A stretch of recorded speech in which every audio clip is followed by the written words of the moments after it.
This is going to be a completely different format than every other time I've ranked the kills in a franchise. Because I'm actually going to talk about them.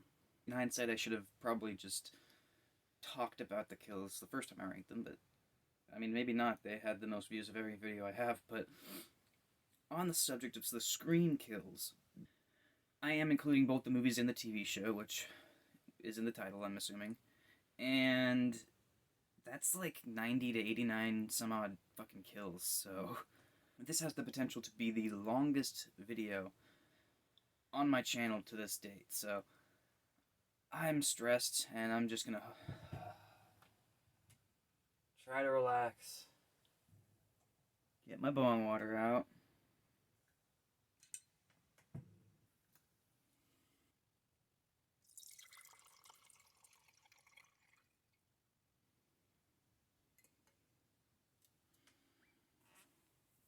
It's bong water.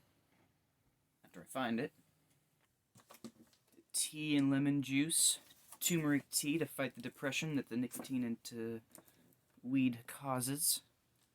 The water wasn't as bad as it seemed to begin with, now that you know that it was this color to begin with. Anybody that watched my Doctor Who reactions don't even notice because it's in black and white. I thought about doing other videos like that, but can't think of anything else that would be appropriate yet. But I'll get there. Maybe I'll review Psycho. Probably not, more likely to review them all at once. Like I said, this might be the longest video on here. I'll try to cut out all the just between what I'm saying and coughs and grunts and just anything that's going to make this too long, but hopefully it's not too long.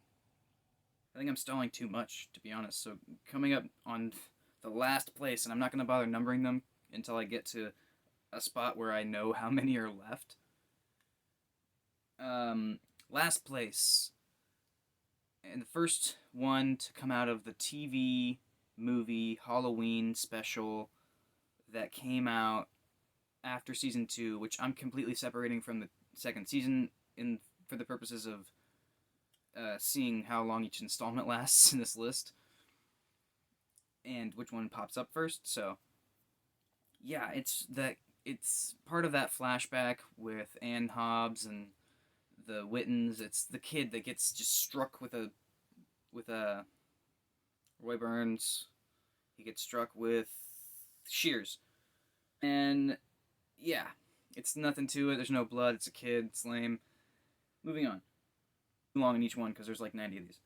Up next we have Alex Whitten, who's just a corpse you find in a fucking case. He's died off screen. He's not important. The whole time you think he's one guy, and then when he dies, or when you find out he's dead, you find out he's not the guy that you thought that was that guy, isn't that guy, but yeah, no, it's nothing. And now we hit our first one from the first movie, which is Maureen Prescott. Delve too into this because there's no details that we for sure know. It's off screen, that's why it's so low, but I will say that the news report makes it sound worse than it is, because Cotton and Maureen had sex, and he left, and then Billy and Stu snuck in, murdered her, and then snuck out, and Sidney caught Billy leaving, and they have the same hair, and he put the Cotton's jacket into the car. Bibbidi boppity boop. Point is, if the news report was completely accurate with the way they said it happened, it'd be lower, but it's not, so. Up next, another off-screen kill. This is the first of the third season. This is the little brother origin story. Not the way it happened in the first scene, but like the way it really happened, where he runs away, hides in the trunk of a car, and just dies of fucking starvation and dehydration, and Christ, that is fucking brutal. That's why it's above these other kills, but it's a fucking kid, and they die off screen, and so it's all there. Up next, again from season 3, this time it's Latavius. His throat's slit off screen, we find him. He's not a good person to begin with, or at least not as far as, like, watching him on screen, you're just like, meh. So, yeah, it's not that high. Up next is our first kill from Scream 5, and our last kill from Scream 5 for a while. But it's the cop that's dead on the ground with his throat slit, bleeding out. You can see him like still grasping for life there at the end there, but no, no, no. He's low. He's low. He's off screen. And the next one, another guy, throat slit, blood everywhere, off screen. First kill of season 1 of the show. Grayson, just the party guy at the finale of season 1 who dies instead of a main character, which is kind of lame, but which part of why it's so low, but also it's just off screen, so. And up next, another guy who's just dead in a pile of blood that we just find off screen. This one's a little better because he's a cop and he's handcuffed up like this. His name's Clifton, but no one cares. And there's blood everywhere. Yeah, it's pretty cool. It's also like when we realized that Seth Branson escaped, but in reality he got busted out to be framed, but it's still a big moment, so that's cool. Next, another off-screen kill. This is another one from the Halloween special. After season 2, you'll find that that's the worst part of this whole franchise.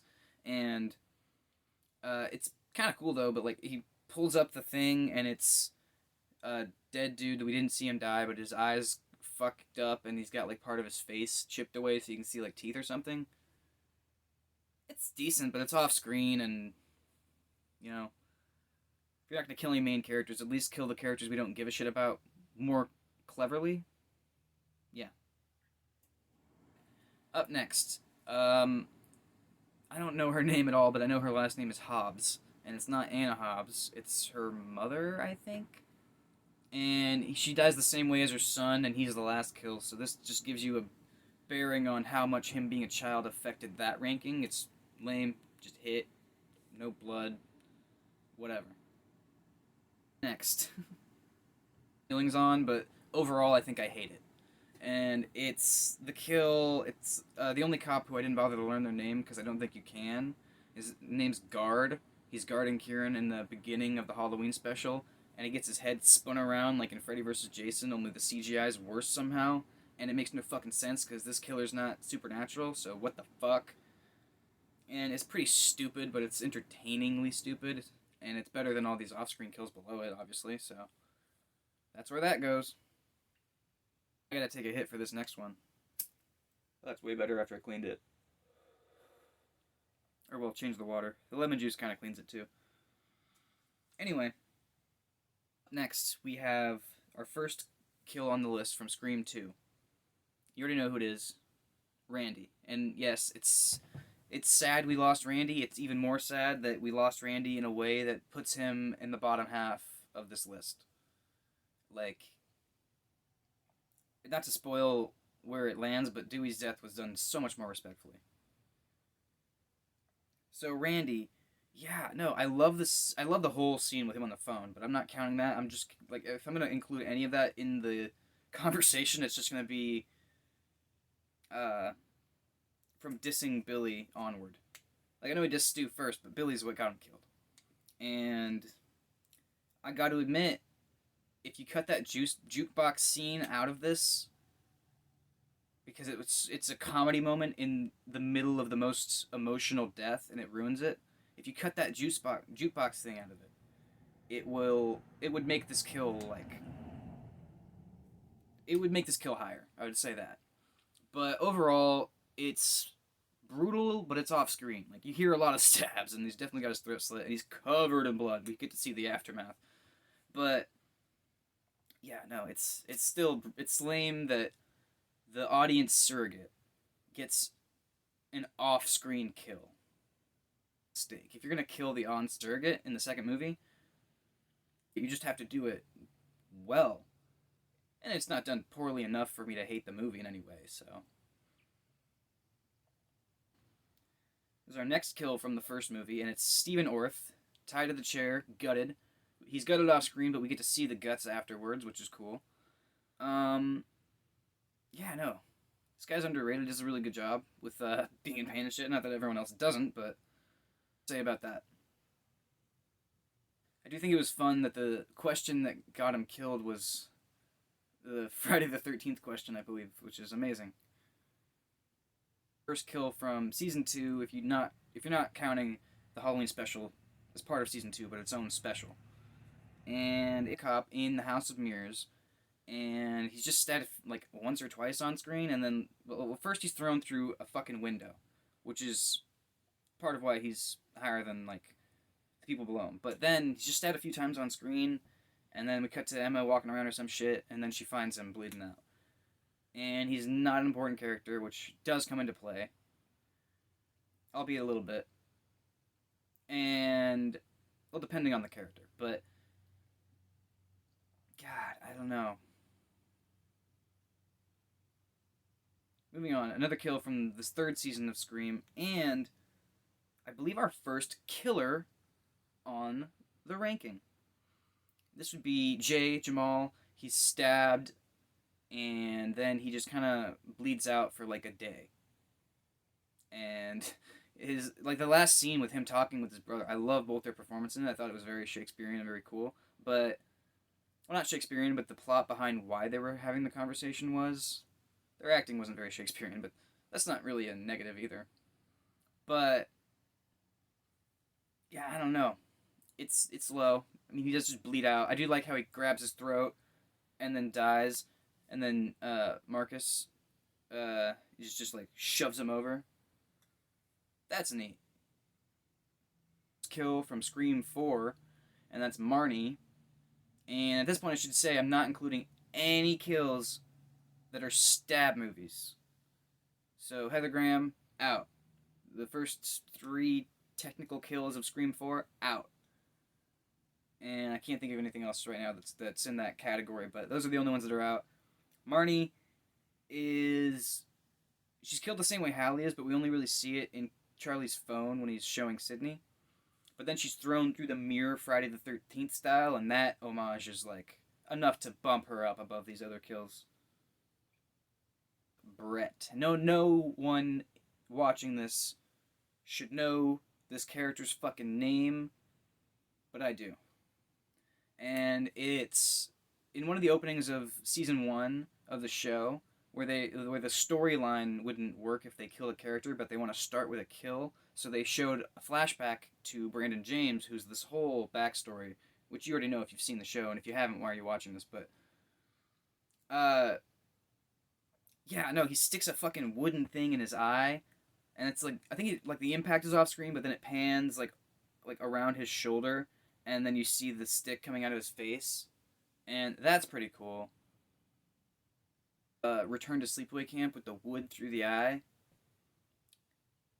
but I don't know. I haven't rewatched that movie in a long time, and I don't really want to right now. Don't really want to. You can check out my ranking on the fifths of horror movies if you haven't done that. Hallie from Scream 2, and I already mentioned her death, but she basically just grabbed from behind and stabbed 4 times, but like most of it's off screen. There's not really any blood. I mean, I think the blood comes out of her mouth a little bit, but and then he just drops her. And, you know, it's kind of lackluster, especially when it's supposed to be the bigger, gorier one. I don't know. Didn't really do that for me. Another character from that god-awful Halloween special, and it's Jeremy, and all the characters introduced in that special, apart from the killer, are just fucking awful. So, that's part of why their kills are so low, but also their kills are just kind of lame. This guy, he just kind of gets stabbed through the shoulder, but like a little below the shoulder, like chest, shouldery area with the shears. And then he falls in the bed, and I don't even remember what happens after that, but I did watch the kills of all of the movies and shows before I did this, but I didn't watch the whole movies and episodes again, because that would fucking take forever.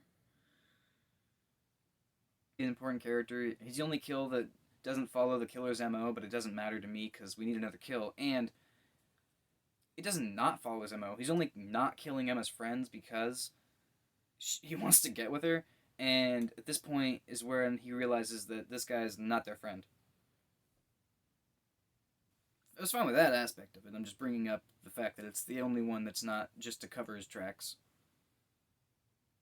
Kills. Ugh. Up next, we have a pretty cool kill, but it kind of cuts off right before it gets really good, and that's Sheriff Carpenter, again, Halloween special. He finds Sid, who I mentioned earlier, with his fucking face fucked up, and he gets his fingers chopped off with shears, and then like his head chopped off with shears, but you just see the neck and it start to go, and you see his head later on the porch. But yeah, that's a pretty cool kill. I mean, if I'm already saying these are pretty cool kills, then the Scream franchise ain't doing too bad. But they do cut away before the biggest part of this.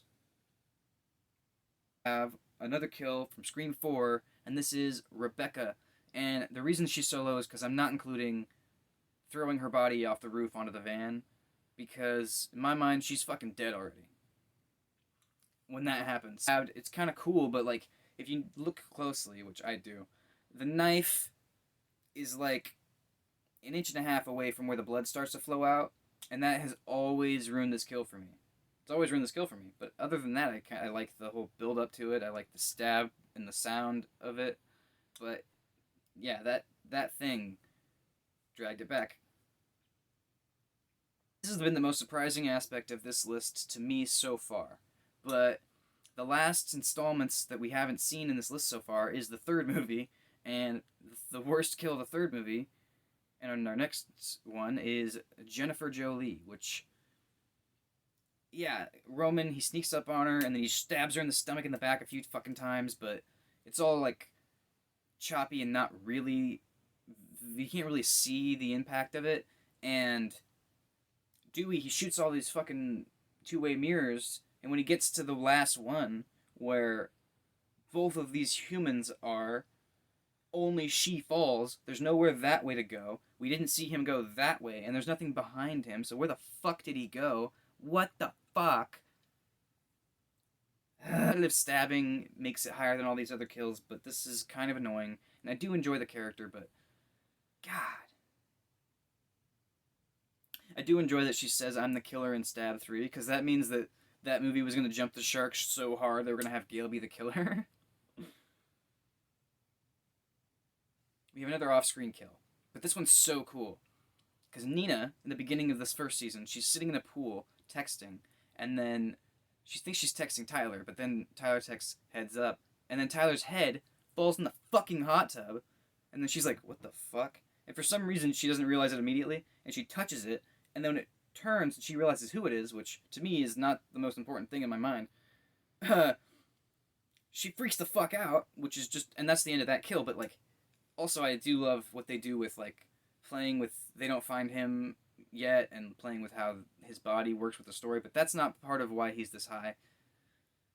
I just love that, like, this is one of our only decapitations in the franchise, and I think it's better than the one we saw most of, obviously. But yeah.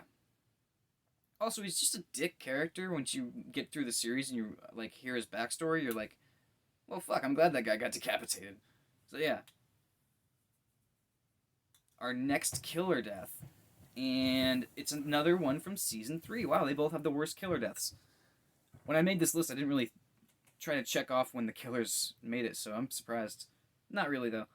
She gets shot a few times and hit with something and falls through glass, through the floor, onto the ground. You know, whatever. It's not terrible. It's not great. It's just there. You know, she gets shot, falls through. Yeah. I like the character. I do love the one-liner at the end where Marcus, or Dion, or whatever you want to call him. I'm going to call him Marcus because Dion was the brother that died. And it's confusing. But he says, "Shut up, Beth." She said some other shit, and then Liv's like, she said shut up, and like, I think that's funny just because all these ghost faces would have gotten away with it if they just shut the fuck up and killed them. And in a lot of cases, I understand why they feel the need to explain themselves, but I'm just saying, it's a funny thing there. Anyway. 3, which is Sarah Darling. I don't really like these knife in the back kills that much, but some of them are okay, some of them aren't. And this one's neat because I love the build up to it. Like, I'm not including everything. Like, I'm not including everything before her first injury as part of why this is where it is. But I will say I love the phone call because I think Roman decided mid phone call to kill her at this point. I love the whole hiding amongst the ghost faces thing, and I love the props thing. But that's not why she's this high. I didn't take that into account. The reason she's this high is because she's face first through a fucking glass and stabbed in the back. I mean, that's cool. As much as I shit on Roman because he's always stabbing people in the back, it's because there's not a lot of originality in it, you know? And it's just, inherently more of a pussy move, but with this one he did chase her around a bunch, and there was an actual scuffle a little bit.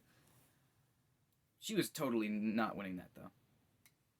Obviously. She's dead. They're all dead. Everyone on this list is dead. I have two characters named after original characters that are in this shitty Halloween special. And it's Billy, and it's just some chick who's there to cause strife between Brooke and Gustavo, only for them to get back together, and who gives a fuck? And she dies anyway, but her death's pretty cool, because, like, we see the shears, and, like, he goes forward and then snips her fucking gut open. And I think that's all we really see of it, though, which is lame, but that was a cool image, which is why it's so high.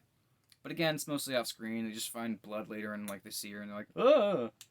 It feels like a made-for-TV movie. I'm not counting it as a movie, because it's 2 episodes that are a special. And not counting it as a movie, let me put the new Scream in my ranking the fifths in horror franchises video. So, again, check that out. Again, you shouldn't even know this character's name. You probably don't know half these fucking characters' name. You might not even seen the show, and you just don't care about spoilers. But chick in that Brandon James intro, there's only really one of them, and she dies at the same time the stick eye guy dies, except she gets her throat slit in a completely unrealistic way that doesn't make any sense, because the killer's immediately gone after that, and it was in an instant, and I always hated this for that reason, but when I rewatched it, I really enjoyed her performance and the throat slit itself, so that's why it's this high. She's just like, oh, fuck. Like, I'm not going to try to do it the way she did it, but she did a good job. 4, and this one is Kate. Jill kills her fucking mom. And no, Charlie didn't do it. He was with Robbie and Kirby. Fight me. Don't really fight me. We can sit and have a bowl and talk about it. But, yeah, no, of it. But also, I just think that, it's just, we don't really see the impact. We just see the bloody knife because it's through the hair. And she's against the wall. I don't know. I don't really care about the character that much, too. She wasn't that great. She kind of dragged down her scenes, so seeing her dead was kind of a plus, but story, except make Jill more like Sydney, which is it's good enough for the story to include the character. I'm just saying. They didn't overuse her, so that's good. But yeah, her death was right there. Alright, up next we have 2 kills. They're not tied. One is slightly better, but they are the same type of thing and the same scene. So but it's what's his fuck Witten, old fuck Witten, the guy that killed the little kid and the girl that was the mom, and his other victim, Anna Hobbs, who killed him. She's above him. They both had the same impact wound. It's just shears stabbed into them. But with her, she lives longer, goes to the dock, and falls over, bleeds out, and that bumps her above him. But, yeah, they're not great kills. I pretty much like all the rest of these kills, especially more than I have gripes with them. Because there's some kills below these that I like, but I have gripes with. But from here on out, I pretty much like these kills, so I'll have, like, a nitpick here and there. Example being, up next, Lance Hendrickson playing Harvey Weinstein. I mean John Milton. Character you really want to see die. Like Roman, like, you're not my favorite Ghostface, but dude, that doesn't mean much as far as the movie Ghostfaces, because, and even half the show. But dude, I love the fucking anger and the spite in that third act, and then, like, I don't know. I do complain sometimes that he's whiny, but he has some badass moments in that third act. I mean, final cut, I already have it. Final cut, I already have it. That was amazing. Like, I don't think there's a Ghostface that I hate. I hate the guy that killed the kid and the mom that got stabbed with the shears, but he's not a Ghostface. So, yeah, I don't think there's a Ghostface that I hate. And Tom, Al Cal, not a Ghostface either. And neither is... Well, I guess Brandon James is. I don't really hate him either. I don't hate Tom either. I don't know. Moving on. Milton's death, though, there's a lack of blood. Like, he gets his throat slit, but then he immediately falls on the ground and his wound away from camera. And that's why, despite that badass moment and how much you want to see this character die, and he's played by fucking Lance Hendrickson, despite all that, he is this low, because the goal isn't there. Officer Andrews. And if you're confused on which one is which because one of them's first name is the other's last name and vice versa, I know it's confusing. This is the younger cop that says, don't ask, don't tell, right before he gets his throat slit in Scream 2. And I like this throat slit. I think it's really bloody. I think that, like, he does a really good job of, like, oh, fuck. And, like, just the pain of it, too. And yeah, that was a good throat slit kill. But, again, we're in, like... We're around the mid-third of this, I think. Or at least reaching on it. But yeah, it's a good throat slit kill. Alright. Cop from the fourth movie that gets stabbed in the back by Jill. I know a lot of people think it's Charlie, but again, I'm gonna fight this. Jill killed those three. Charlie was with Robbie, running up on him, and he should have heard Jill running up on him like that, obviously, but stabbed right in the back. I don't know where she stabbed him, but it must have been the spine, because he just falls down, does not get the fuck back up. And, you know, you could say he didn't die right there, but he's definitely dead by the time they find them both with several stab wounds in their car down the road. Up next, this one, I didn't know his name until recently, but his name's Deputy Stevens, which just adds to the whole list of bullshit about cops and the whole name Steve popping up like 4 fucking times. Okay, so in the finale of season 2 that Kieran runs up on while Audrey and Emma are in the car, and he stabs him a bunch of times while the door is open. That was a cool kill. It's really brutal, and when I was doing my Killers Ranked video, I totally forgot how cool this kill was, because it was just some cop, and I was like, whatever. But when I rewatched all the kills to do this, because I knew that I didn't remember enough of the kills, there was like 5 that I didn't remember, and it was worth rewatching the kills, because this fucking kill is higher than I thought it would be. It was pretty fucking cool.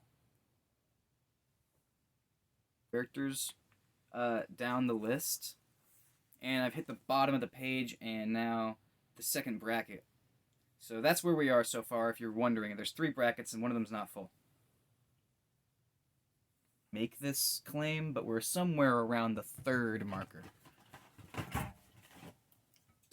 I didn't know how informal this video would be when I started with all the bong talk, but again, Mighty Mango. Mango is like oranges, or mango is the orange to shrooms to weed. Fuck. I hope you know what I mean. Like, if you drink mango juice, the weed will work better.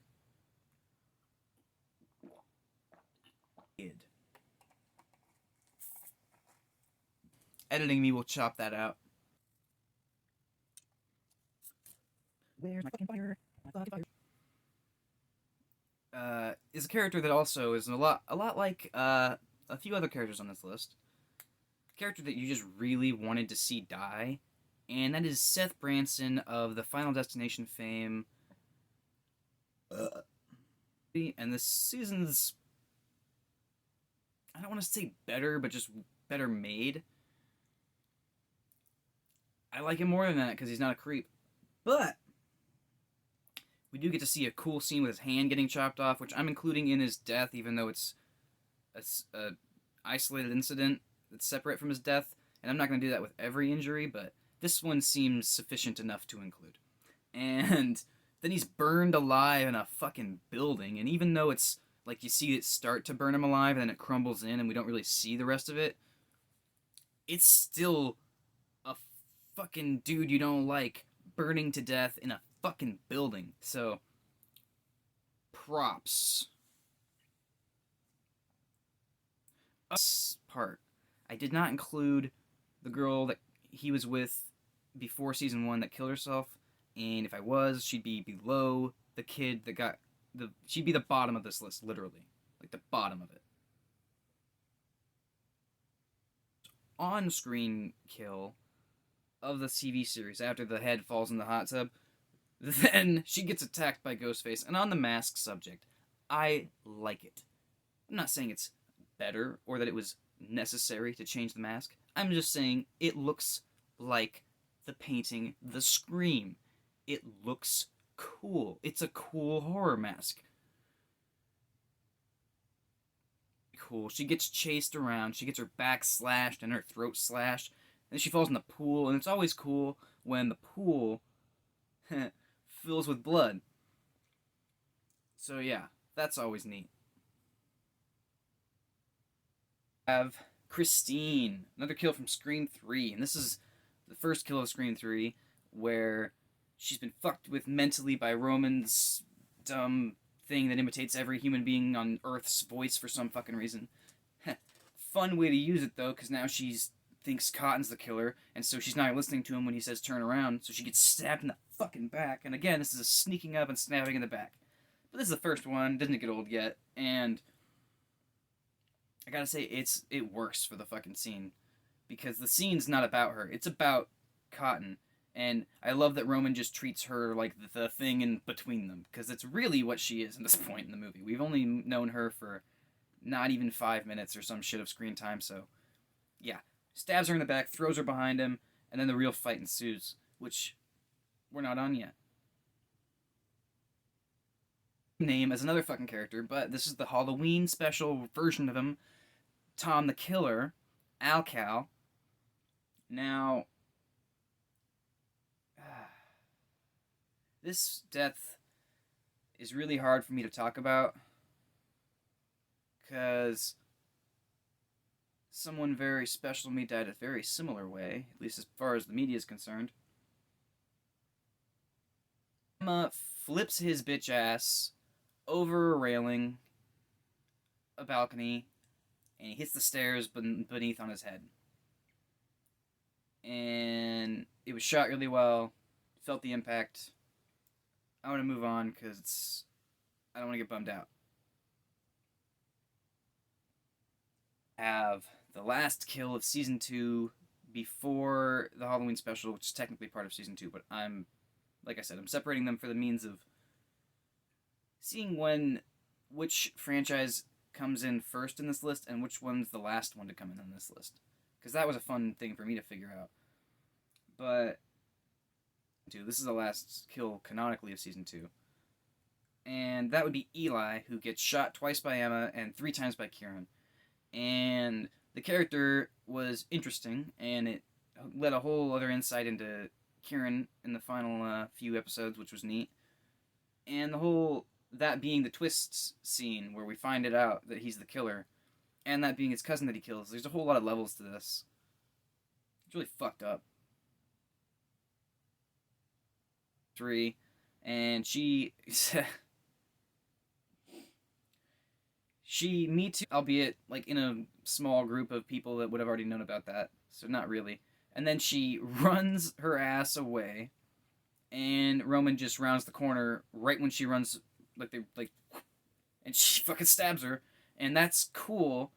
And then he drags her to the ground as she screams, which is neat. But I think what really kept this kill up was the part where Gail and Jennifer are looking down, and you see her with her hand up against the thing, and she's really good at playing dead, and then she's dragged away, and you can tell she was dead weight, and that was neat. 3, the dumbass explosion kill, and I've already said in another video, I don't remember which, I think it was the Killer's Ranked, that I'm more forgiving on this kill when I assume that his goal was to blow up most of them, if not everyone. And the whole contrivancy of only one of them being in there, I'm gonna say plot. I mean, obviously, that's the whole thing, but whatever. Like, yeah, he blows up. It's contrived and stupid, but it's cool and different, so it kind of lands right in the middle. Now we're popping up on a goddamn patricide. What the fuck? Up next, Clark, Kieran's dad, he's tied to a tree with he's basically Wrong Turn 5. He has like a blade in his stomach that's taped there. Well, Wrong Turn 5 it was a wire, but either way, it's set up to where the main character rips their love interest's wound open, not knowing that that's what they're doing, and then they're gutted in front of them and bleed out. It's literally the same kill from Wrong Turn 5, and I think they ripped it off, which is not great, but I will say emotionally I like this scene more. Gore-wise, I like that scene more. But this isn't about comparing this to Wrong Turn. I didn't even think about that until now, honestly. But yeah, like I said, emotionally, and it's the biggest kill of the finale because it's the only important character that dies. And I'm like I've said before, Scream 5 kill, and we are balls deep in this list. So that's big for this movie. And it's Kyle Gallner. I love Kyle Gallner. He's good in Nightmare on Elm Street. He's great in Red State. You know, fucking he's good in Jennifer's hate in this movie for that little time you get with him. And yeah, he's kind of a weirdo, and I do enjoy his kill because they use Red Right Hand so well there. Like I love it, and this fucking like in my mind this is Amber, and I'm gonna harken back to that scene where she's in the hospital and she says, "I'm gonna hit all those organs I missed last time," and that to me means that. Like me, she's read the Anarchist Cookbook, and she knows where every artery and major organ is. And the idea that she could go from stabbing Tara like 7 times and her living and on purpose to draw Sam out, and then the idea that she can kill Vince with one shot in the jugular. She knows what the fuck she's doing. And that's great. That's part of why she's like I think in my top 5 ghost faces or something. I don't know. Sorry if I spoiled that ranking for you, but yeah, no, she's fucking great. And again, he does a great job of crawling away and being dead. But yeah,